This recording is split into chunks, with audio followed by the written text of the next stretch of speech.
Eu sou um policial de Barreirinha, Amazonas, e estou nessa profissão desde os meus 23 anos. Na maior parte do tempo, não é tão emocionante como é retratado. Não acontece muita coisa no meu condado. Geralmente as chamadas mais graves são de perturbação da ordem ou, de vez em quando, ocorrem furtos em lojas, com raros casos um pouco mais sérios acontecendo esporadicamente. Já trabalhei em praticamente todos os turnos possíveis.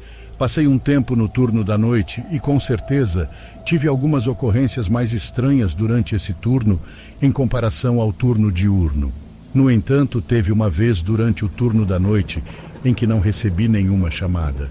Eu estava apenas dirigindo em uma estrada tranquila, sem iluminação pública e com uma vasta floresta de ambos os lados. De repente, notei o reflexo das lanternas traseiras se aproximando rapidamente do lado direito da estrada, na grama. Conforme se aproximava, percebi que a porta do lado do motorista estava aberta. Comecei a desviar para a grama, diminuindo a velocidade e planejando sair para ver se o motorista precisava de ajuda. Para minha surpresa, vi alguém saindo do carro e ficando ao lado da porta por um segundo antes de começar a correr em direção aos bosques. Chamei pelo rádio sobre uma pessoa ou veículo suspeito e saí do carro com minha lanterna acesa e minha mão próxima ao coldre, apenas por precaução. Nessa situação, eu tinha que esperar pelo pior. Cheguei à porta da frente do carro e olhei para dentro, meio esperando ver alguém mais sentado lá, mas o carro parecia vazio. Porém, havia um odor extremamente desagradável vindo de dentro do veículo, parecendo um animal em decomposição. Chamei em direção aos bosques, perguntando se alguém estava lá e precisava de ajuda, e me aproximei da linha de árvores acenando com a lanterna. Voltei ao carro para dar uma olhada mais de perto no lado do passageiro. Havia vários lenços e papel toalha ensanguentados no chão, tanto no lado do passageiro quanto nos bancos traseiros. Estavam encharcados de sangue, e os papéis estavam de um vermelho escuro. Em certo momento, enquanto olhava dentro do carro, ouvi passos nos bosques. Virei-me rapidamente com minha lanterna e gritei: "Saiam dos bosques!" Não vi ninguém, mas tinha certeza de que alguém estava se escondendo ali. E isso foi confirmado quando ouvi uma voz profunda vindo de algum lugar além das árvores e arbustos. Eu não fazia ideia do que a voz disse. Respondi dizendo: "Mostre-se, você está ferido?" Preparado para desembainhar minha arma, fui me aproximando um pouco mais e repeti a pergunta: "Você está ferido?" Nenhuma resposta. A voz que ouvi antes não parecia de alguém em dor ou sangrando.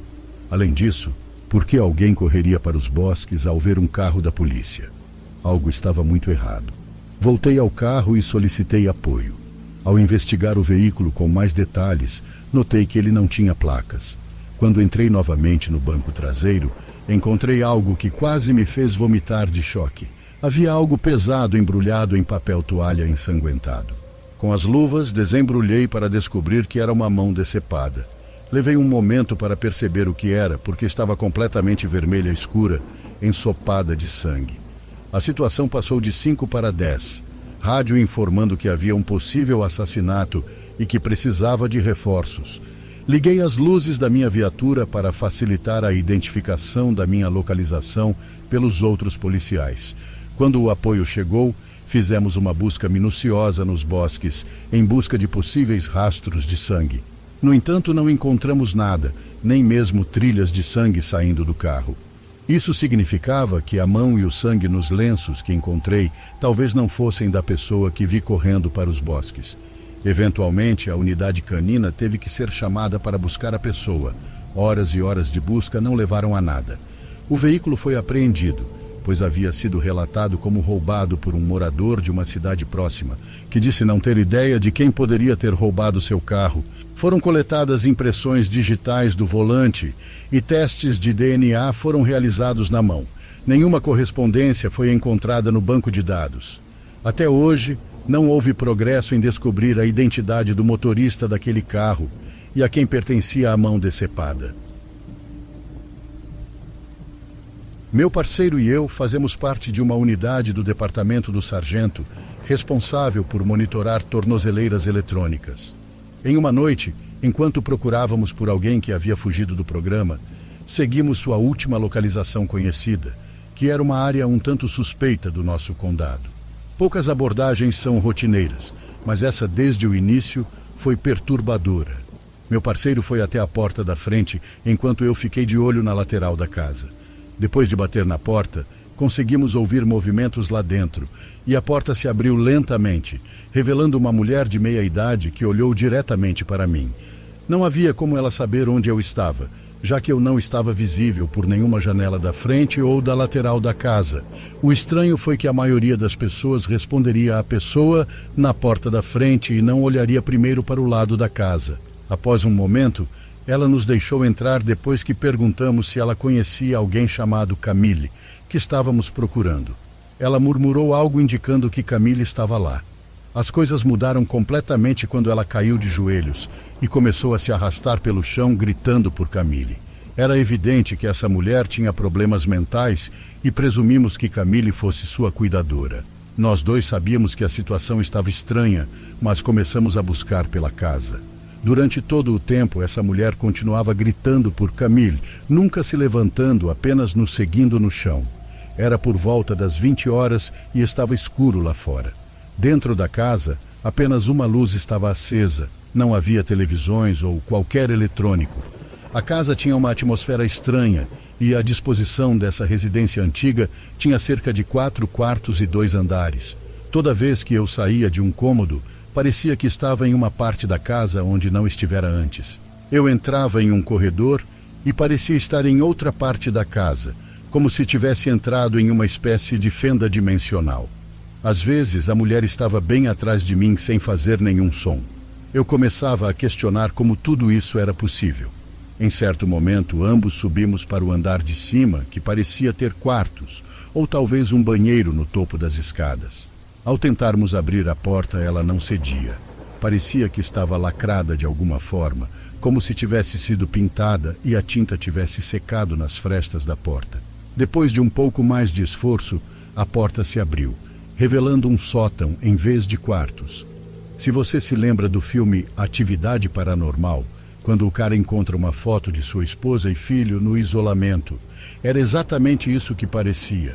Não havia nada além de espaço para armazenamento, isolamento e uma lâmpada mais antiga com um fio pendurado.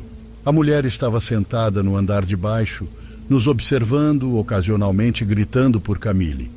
Depois do que parecia uma hora procurando repetidamente essa casa, entrando em cômodos onde jurei ter acabado de sair, decidimos encerrar e deixar a propriedade.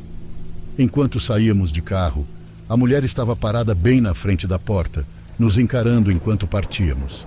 De acordo com o tempo em que ligamos para a central e quando concluímos a busca, estivemos lá apenas por 20 minutos, mas parecia que tínhamos ficado lá por mais de 1 ou 2 horas.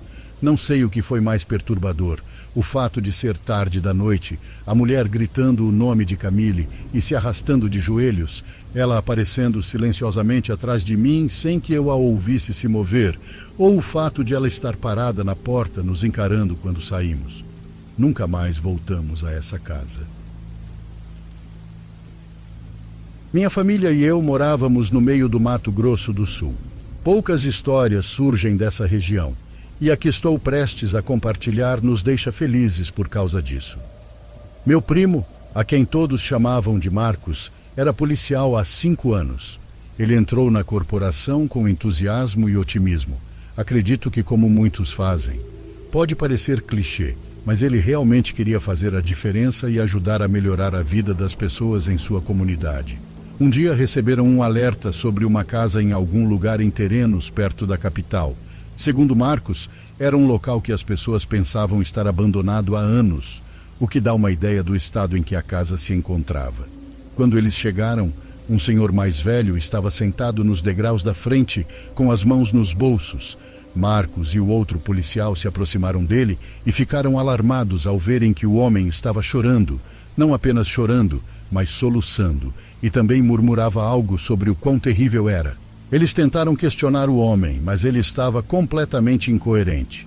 Não demorou mais do que alguns segundos para perceberem que o pobre homem estava traumatizado. Enquanto seu parceiro chamava outra viatura, Marcos sacou sua arma e decidiu entrar na casa. O cheiro dentro da casa era incrivelmente repugnante. Ele me contou que a cozinha e a sala de estar estavam completamente bagunçadas. Era evidente que os proprietários da casa eram acumuladores, panelas e frigideiras empilhadas quase até o teto, comida estragada espalhada pela mesa, embalagens de comida pronta espalhadas pelo chão. Era nojento. Como a rotina determinava, Marcos chamou para ver se alguém responderia. Mas não obteve nada além de silêncio.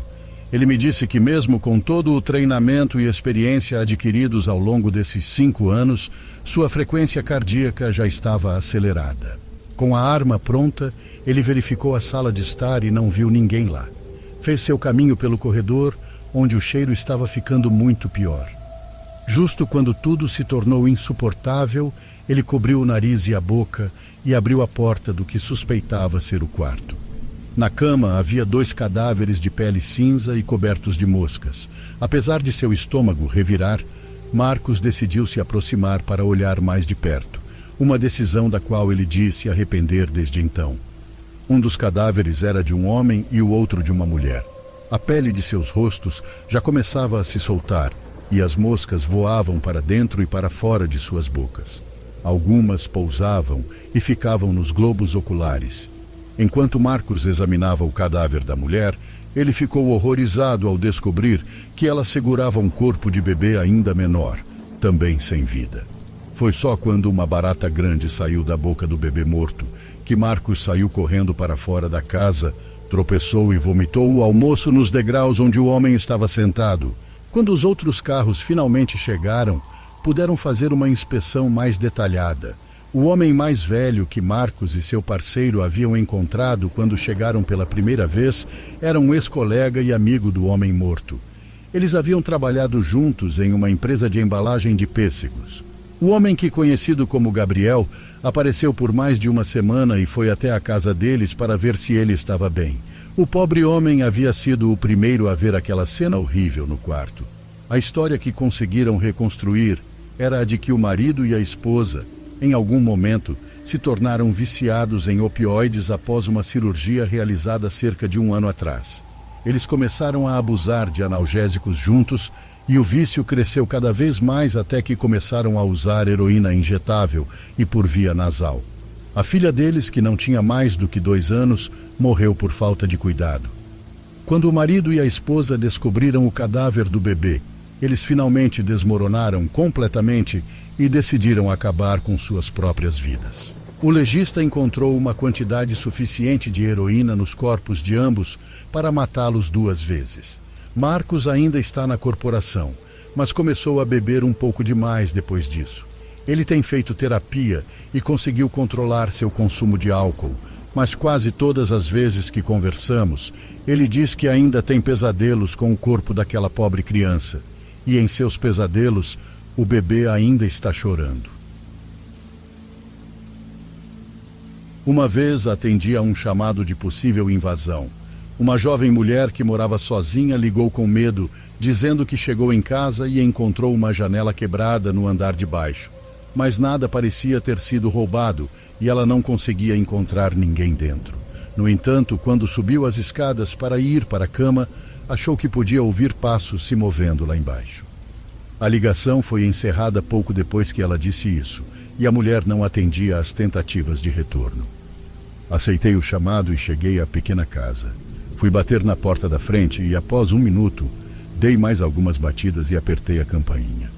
Após mais 1 minuto, tentei mais uma vez, dessa vez batendo com força e tocando a campainha novamente. Como não houve resposta, decidi inspecionar a casa. Circulei a casa e encontrei a janela quebrada. Era uma janela grande o suficiente para passar facilmente. Coloquei minha cabeça dentro da casa escura e gritei: "É a polícia!" E nada de respostas. Informei pelo rádio que a casa parecia silenciosa e então mais policiais estavam a caminho. Mas não me senti bem esperando ali caso houvesse alguém realmente em perigo na casa. Avisei pelo rádio que eu iria entrar na casa pela janela e então a atravessei. Pisei sobre os cacos de vidro na cozinha e segurei minha arma enquanto caminhava pelo local, ouvindo os estilhaços de vidro se quebrando sob as solas das minhas botas. Gritei para dentro da casa para deixar claro a qualquer pessoa que estivesse dentro que eu era um policial. Não ouvi passos, então subi as escadas, já que a mulher ao telefone havia dito para a central que ouviu passos lá embaixo, o que significava que seu quarto ficava no andar de cima. Não estava tentando ser muito silencioso enquanto subia as escadas, mas também não estava fazendo barulho excessivo. Não sabia o que esperar, se alguém armado estava na casa ou se a mulher estava realmente sozinha na cama. Eu disse: "Senhora, sou um policial, você está aqui?" E ouvi uma voz feminina suave de cima dizendo: "Sim." Segui a voz até um dos quartos, onde vi uma mulher sentada na cama, debaixo das cobertas. Ela me olhou e perguntei se ela estava bem. Ela disse que estava bem. Percebi um leve tremor em sua voz. Mantive as luzes do quarto apagadas enquanto a observava. Havia luz natural o suficiente da lua no quarto para que eu pudesse examinar sua expressão facial. Ela parecia angustiada. Disse a ela que estava respondendo à sua ligação e perguntei por que ela desligou e não atendeu as ligações de volta. Ela gaguejou e disse que não havia ninguém ali. Entendi o que estava acontecendo. Olhei para o armário e fiz um discreto movimento de cabeça para ela. Ela balançou levemente a cabeça em negação. Olhei embaixo da cama, apontei e ela balançou a cabeça afirmativamente. A pressão sobre o que fazer a seguir era imensa. A melhor ideia que me ocorreu no momento foi dizer: "Tudo bem, senhora. Só preciso que você assine este formulário de relatório, afirmando que estive aqui e que não há nada de incomum." Ela concordou e levantou-se da cama, aproximando-se de mim. Quando ela ficou perto o suficiente, a empurrei para fora do quarto e, em seguida, sacando minha arma, gritei: "Saia debaixo da cama!" Eu ainda estava abalado quando vi uma figura escura saindo lentamente debaixo da cama. O homem de meia idade, vestido todo de preto, colocou as mãos para cima e largou quaisquer armas que tivesse. Ouvi o som metálico de algo caindo no chão, que acabou sendo uma arma. Fiz a prisão imediatamente e o levei para fora, exatamente quando os outros policiais estavam chegando. A mulher havia desligado o telefone quando pensou que os passos estavam no andar de cima e não queria que o intruso ouvisse o áudio da ligação. Foi por isso também que ela não atendeu o telefone, porque a essa altura o invasor já tinha entrado no quarto e a mantinha sob a mira de uma arma. E como a polícia já estava a caminho por qualquer motivo, em vez de fugir do local, o intruso ameaçou atirar na mulher se ela fizesse algum barulho quando a polícia chegasse. Depois que eu toquei a campainha, ele se escondeu debaixo da cama e disse para ela fingir que ele não estava lá. Fico feliz por ter percebido a situação. Poderia ter acontecido várias coisas não muito boas se eu não tivesse agido assim.